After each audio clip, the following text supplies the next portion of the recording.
And where I feel more disappointed is on the private sector, on the business sector.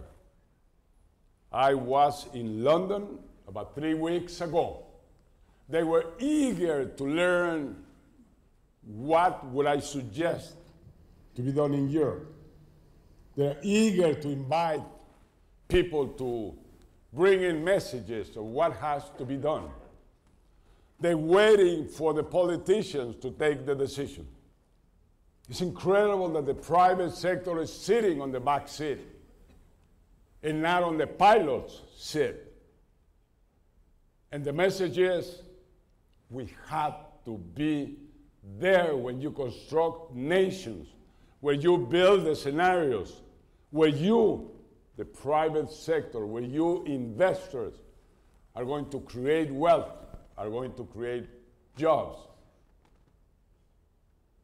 And then we look at the great leader of the Western world.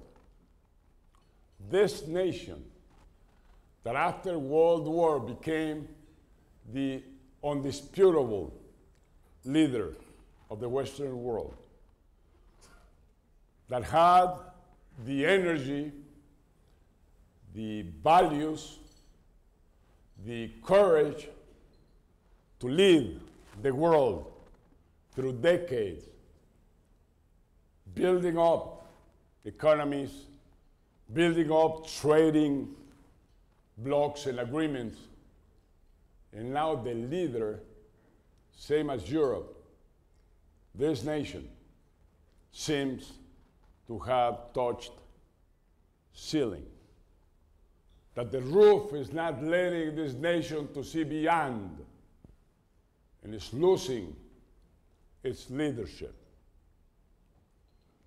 It's incredible the messages we get outside of this nation. This conflict between political parties, this never-ending discussion without one accepting the capacities, the ideas of the other. And in the meantime, the nation is suffering, the economy is suffering, unemployment is growing, and the leadership is not present in the different regions of the world. I would urge this nation to come to solutions. Democracy has to deliver. Democracy has to build majorities, majorities that take decisions, decisions that have to be done on time, or they will be late to be real, productive decisions. I hope pretty soon this nation will reach those decisions and will really reflect about deficits.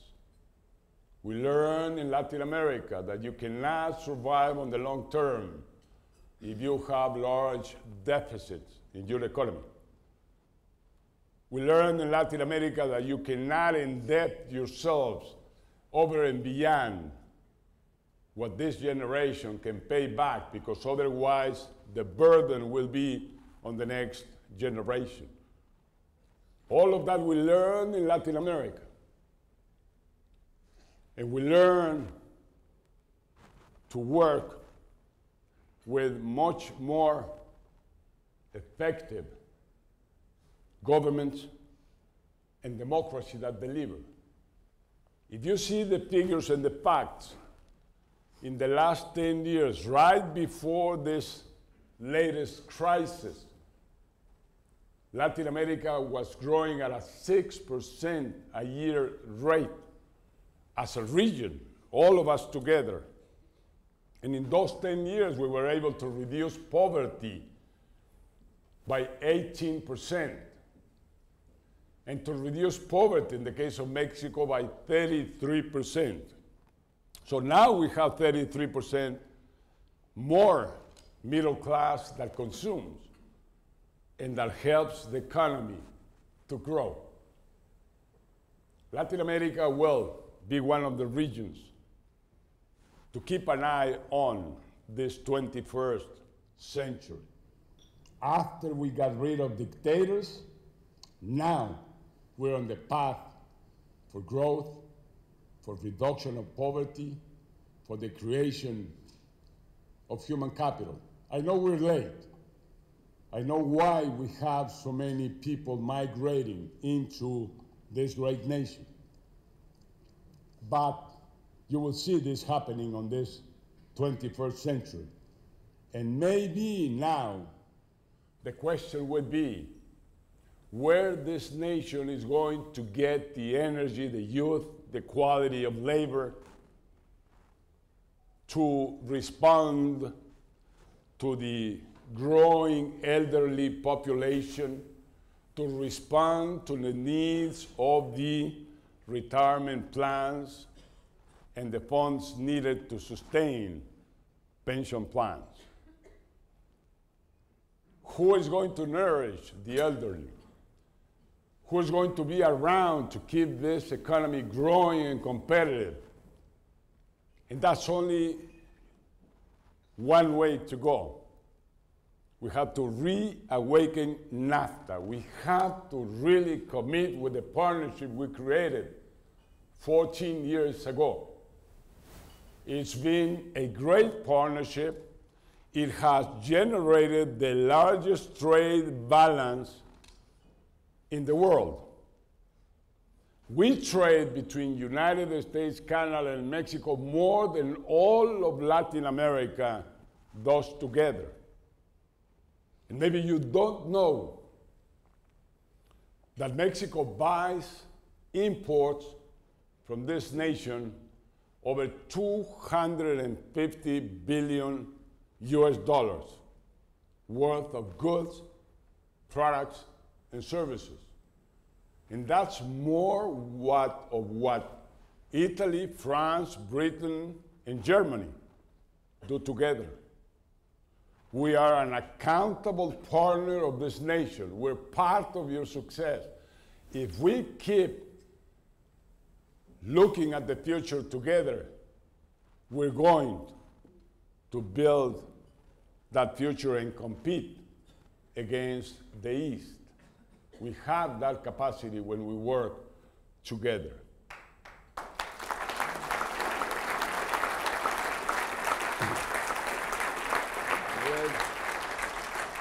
Recently, the century is about events. It's about trends. Decade is about people. It's about leaders. And this is what we need today. And this is why we are inviting these former leaders to come to this great city of Fort Worth, because we have to listen to them. We have to discuss with them what's going on in other parts of the world, how we can build together that better world. Because at the very end, the 21st century, people will keep working as usual. Maybe we will go to wars. Maybe we will make mistakes. Poverty is going to be around all the time. And tragedy or good luck will be present. The only way to change those things that are going to happen in this century is by exercising leadership. Is by taking the front seat, the pilot's seat. Because the responsibility of business leaders is not only to create wealth, it's not only to generate jobs, it's much more than that.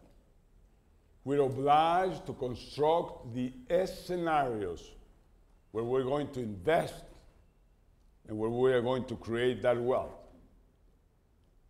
It's even more than that, a social responsibility. It's making sure that we equal opportunities to everybody, like the founding fathers established. Let me just throw two provoking ideas more. One has to do with Mexico. Mexico is in trouble right now. We have problems. But at the very end, they are not our problems. Violence, crime, and drugs is not our problem. We just happen to be in between those that produce the drugs on the south, the Colombias, Venezuelas, Ecuador, Bolivias, and those who consume the drugs in the north, United States and Canada. Again, if you look at the figures, we don't consume drugs, not even 0.1% per capita than what is done here in this nation. We don't produce drugs, maybe except marijuana in Mexico, but we don't produce cocaine, heroin, and all the rest. Even in marijuana, figures show that we don't produce more than what is produced in the state of California. Which, by the way, that's where we got this great wine, a donation.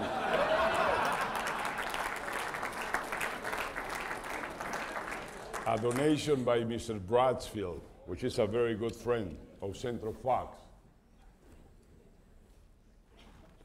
So we just happen to be in between, and we're trapped.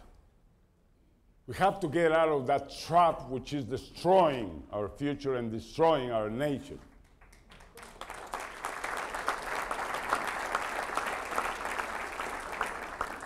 Figures again, second quarter this year, 35% decrease on foreign investment. Third quarter, 18% decrease in foreign investment. The decrease on tourism is incredible. The flow of Mexican talent coming out of Mexico, it's also incredible. More and more families are leaving the country. More and more students are not coming back once they finish studying here or elsewhere. We need to do something. We have to get out of that trap, and we're going to do it. This is where I put the second idea, democracy. Democracy has incredible capacity to bring back hope, to confront ideas, to develop projects and programs. And we're right in front of a new election in Mexico for next year. And I am absolutely convinced that that process will yield new ideas, new, fresh people in government to tackle the problem where we are. It's mandatory that we solve that issue. And I'm absolutely convinced that it will happen in the very close future. We also have other problems like the reforms that we have to carry on with oil and energy, fiscal reform and income to government, and labor reform. Just touching upon energy and oil. Very few people know that we're 9 years away where Mexico will not have one more barrel of oil to export. Just 9 years away. And the nation depends on 40% of its budget, federal, state, and local governments. 40% comes from oil. So it's something that we have to solve. And the way to solve is to open the sector for private investment, to associate public and private investment. Also, same thing we have to do on the tax reform and the labor reform. But I know Mexico will come along. Mexico will solve its problems. Mexico will come back to be the leader in Latin America. But we need to reawaken NAFTA. We need this friendship, this partnership, and this neighborhood that we have between the United States and Mexico. That will help us to move much faster on bringing the solutions.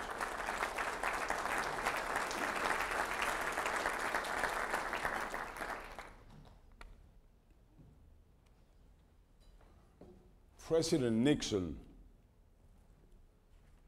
after President Roosevelt, repeated the same concept. And this I end up with. Only those who are in the arena know about sacrifice, know about worrisome, know about the efforts you have to do to succeed. Only those who are on the arena will enjoy the fruit of success, will enjoy triumph, and only those who are on the arena will at the very end have not only the sense of purpose, but will also have the satisfaction sharing the Olympus with those who, very few of them, have a place in history. So it's time to act, it's time to commit, it's time to be leaders and partners. Thank you.